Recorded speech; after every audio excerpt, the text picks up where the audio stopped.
today we're going on a 60-mile bike ride. Not rode a bike in a couple of years, but I'm gonna see how it goes. Ross has given me this sick little setup we've got going here, and kit and helmet. I feel like a little child today that's getting a lot of presents from his father. Hunter's gonna put us through our paces. It's gonna be a good day. Can't wait, man. We'll catch the sunrise up at the top of the mountain. We're out here with Hunter. Third time we've trained. This time on a bike up Latigo Canyon. I've done it a couple times. It's always a good time. Best view in LA, I reckon. What do you think, Hunter? Last week we were pumping iron in the gym. I told the boys they got to really see the good side of Malibu. I mean, a lot of people think Malibu is all about the mansions and the beaches, but the most incredible part of Malibu is up here in the mountains. So I'm taking these guys way up Latigo Canyon. It's iconic. It's probably the most famous canyon in all of California for cycling. We're gonna take them all the way up. It's 2,000 feet of climbing, and then we're gonna climb across all the mountain range all the way to the tip of Malibu, and we're gonna cruise back on the beach. George has got a big day today, so I gotta get these guys through it in 3 hours or less, and that's a big ask, so let's hope these guys got it. They're macho and everything else, so I'm sure they're gonna crush this too. It's been a while. Yeah, bro, hold on, let me just, I've got no lights on my bike either.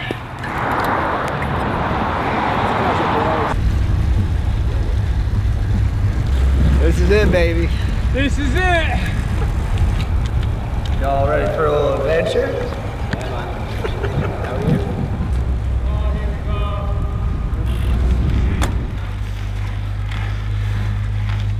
Start firing up the pistons.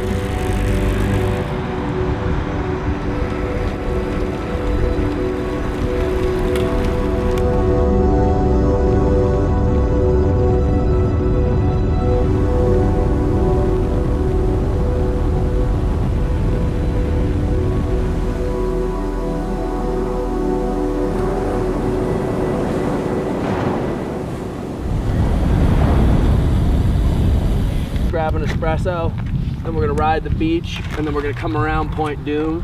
That's a sick name. Point Doom. We have climbed 1,000 meters. We're only about another 45, 30 minutes out. What do you reckon, Nitro? You want a cup of coffee?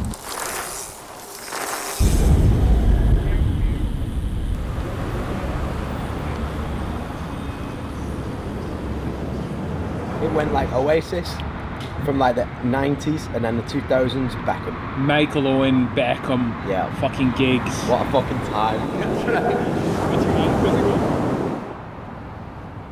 Right, just wrapped up the ride with Hunter and George. Latigo Canyon this morning, early start. Pretty nice to get back on the bike, honestly, especially with marathon training coming up. Trying to just do running and cycling along with kind of this bodybuilding split. So anyway, we're in the lab.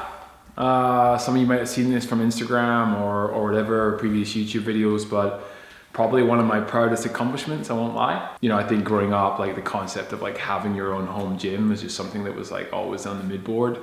Very proud that I built this. I actually had my gym dialed in before I had a sofa or a bed at my house, so priorities were definitely right, but we call this the lab.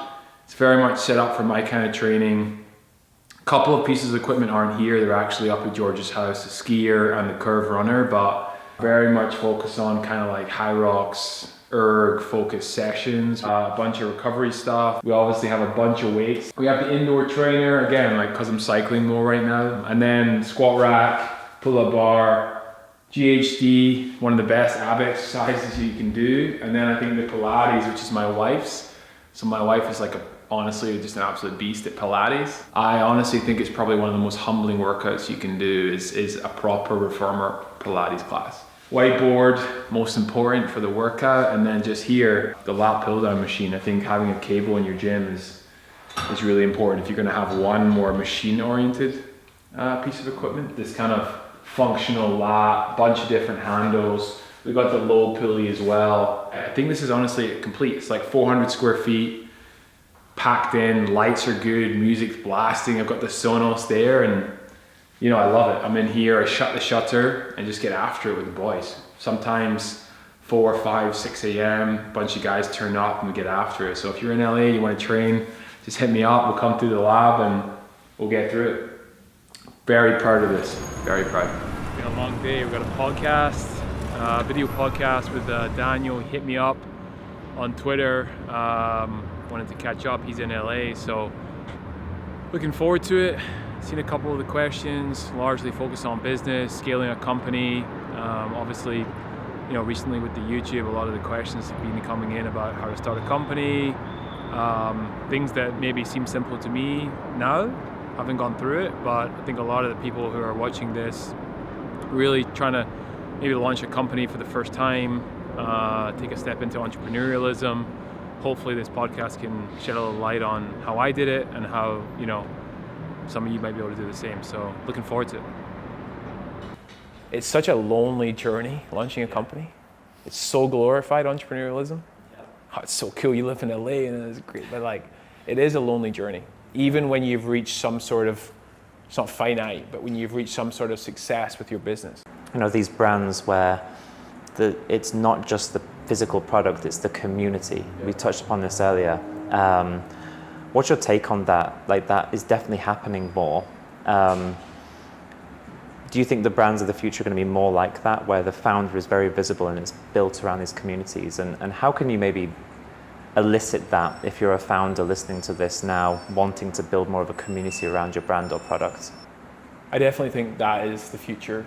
The sort of tiered approach to influencer starts with probably yourself, you know, and documenting the process. See big brands now leaning away from certain types of marketing and focusing on other types of marketing. And brands that I buy today are largely down to who's behind it. Yeah. I believe in them, I trust them, I've seen the process a little bit more. It's something I'm trying to do now more. You know, launching a YouTube is completely obscure to me. It's the hardest thing I've actually ever done. It's harder than launching my company because it's so new, but I'm trying to bring people on the journey. I achieved 9-figure revenue, growth, fundraising, but never showed people the journey. I posted a few pictures. I didn't really do it, and I regret it. But I think people want something new from someone new. They want to see transparency. Consumers care now. You know, consumers want to know what the journey was like for you to go to that factory, make that t-shirt, borrow money from your dad and mom, and fall out with your friends and launch the company and launch another t-shirt and fail and succeed. And it's just exciting. It's just the future for me. And I think that, you know, any founder today that is launching a company should pick up a camera and talk about it. Because one day it will make sense. One day it will make a lot of sense. Yeah, agreed. You kind of mentioned this a little bit about how entrepreneurship has been glamorized and people's concept of success, whether that's I raise money, that's a success, or success is having a Lamborghini, or whatever it might be. What does success mean to you? Different forms of success, honestly, yeah. I think within business, I take a lot of satisfaction on hiring great team members and doing right by them. Seeing them buy a home, and it's because of something I started. That's kind of crazy to me. I had a message from a recent employee that moved out of a mom's house and was able to buy a home because they'd worked for a company for a number of years. They had stock options and very successful. And it just was like, wow, I did that. We did that, you know? That to me is just, to think in 2019, we didn't have $5 to rub together and no one wanted to buy my product. And now there's something we've built has changed someone's life, and hopefully tens of dozens of other people in the company will also achieve something like that. But that makes me really happy because they give me their all, and I'll hopefully do something right by them. I think family, obviously we touched about that, training. Very few things, I'm a man of routine, but work, family, and fitness seem to be the 3 pillars I lean on the most, and less is more for me, but I take a lot of satisfaction in building things. You know, I feel like I'll do this 100 times, honestly. Yeah. What does the future for Ross look like? You know, I've been fortunate enough to, you know, build Daring to a place where I feel like, you know, we've done a lot of great work. You know, like I said, we're in from Starbucks to Air One to, you know, just about every retailer in the country. We've done something pretty great. We've turned a very obscure idea into something very mainstream, and proud of the work we've done, proud of the team we've built, proud of the brand we've built. Hopefully it lives on forever. If we land that plane at some point, you know, we have a responsibility to our investors to at some point return capital and sell the company or other. You know, following that, a bunch of ideas. You know, a bunch of ideas, something more close to home, focused on fitness and health and incubating businesses. You know, I'm fortunate enough to advise and invest in a few companies. Yeah. It takes up a very small amount of my time, but a little bit more time on that. Over the course of running Daring, I've seen opportunities and ideas and can take some of my learnings into those potentially. But one thing will stay true is, you know, health and fitness, consumer space, partnering with great people, and building great brands. You know, I love creating brands. So that's it for me. Got a lot of work to do with Daring, got to finish the job, land the plane, and I'm sure something's coming very soon. Amazing. Love that. Well, I can't wait to see what you do next. And again, thank you so much for being on the podcast. We were just talking earlier before we started recording as well. I'm going to come and join some of these. I don't know, I'm setting myself up here. Come through, we've got a gym at home, we've got a sauna, ice bath, and we're always out running, me, Alex, whoever, some of the boys. It's a great crew. Yeah. You know, you talked about building business, trading with people, like-minded people, it's also super rewarding. So I know where you are now, so we'll get a run in this week. We definitely will. Thank you so much. Thanks. Appreciate it, Daniel.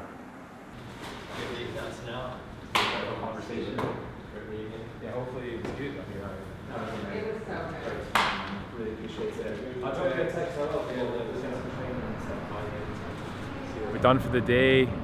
It's only like 2 p.m. We cycled, we podcasted, we had a couple meetings. Gonna go home now. I think I'm gonna sauna, ice. But yeah, it's taken a while to get this next video out. Blame Alex, honestly. Just joking. No, it's just I want to make sure that the things I put out are more focused on business and work and not just all training. So a lot's happening behind the scenes, a lot of exciting things to come. Gonna go home now, gonna sauna, gonna show you my routine there. Spend some time with Anna and enjoy the weekend. Just finished the podcast, just got home. Tough bike ride this morning with George and Hunter, 30-ish miles or so up in Latigo Canyon. So we're home, we're gonna hit a sauna, we're gonna hit an ice bath. Before I do that, I'm gonna make sure I get my salt in. Looks like a dodgy bag, but honestly, salt has been an absolute game changer for me. I don't take a lot of supplements. Protein here and again, creatine, but salt, I'm a big fan of that, a big believer in that. I think there's, you know, still improvement to happen in the category. But from just like muscle endurance, from fatigue, from headaches, to enjoying water more, whatever it may be, I think everyone should be, you know, intaking more and more sodium salt through electrolytes throughout the day. So, you know, I've got my wife on board now. I think 2-3 years from now it will become mainstream, but still very niche. There's a couple brands I like, but like I said, I still think there's room for improvement. So when I go in the sauna, I like to get about 1,500 milligrams of salt in a bottle, 1.5 liters. Obviously, as you sweat, you're losing a lot of those salts, so you got to replenish it throughout the day. But water is not enough, and yeah, especially when it's that hot, you gotta get some salt in. So.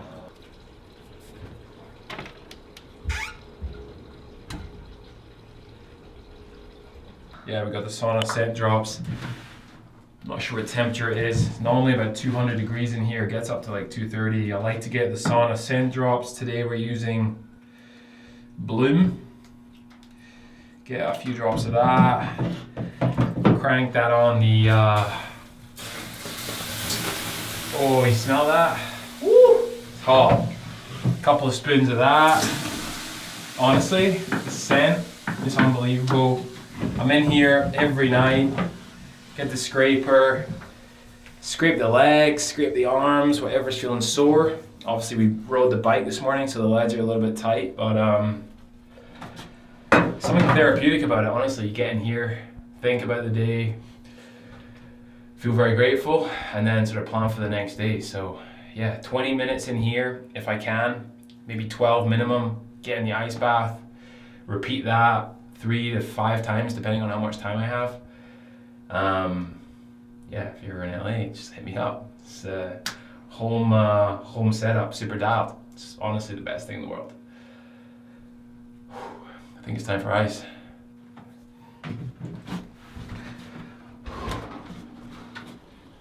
It's always the hard part.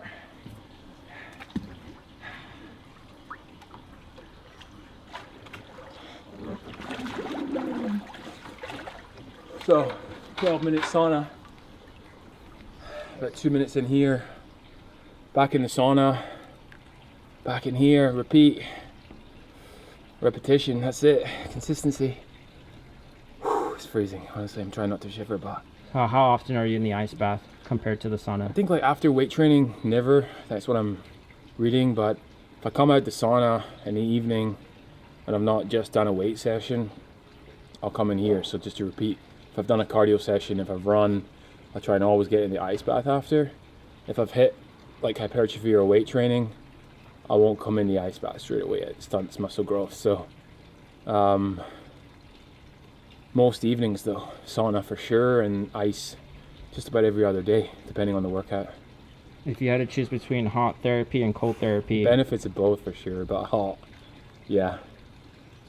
Hot, I think. So much data coming out about the benefits of temperature. There's a lot of stress on the body, especially if you're working out, you're putting stress on the body at those temperatures, and then again, low temperature and high temperature. My sauna in particular is at a very high temperature, 215 degrees.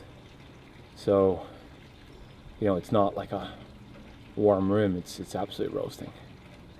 But that's it. Back in the sauna.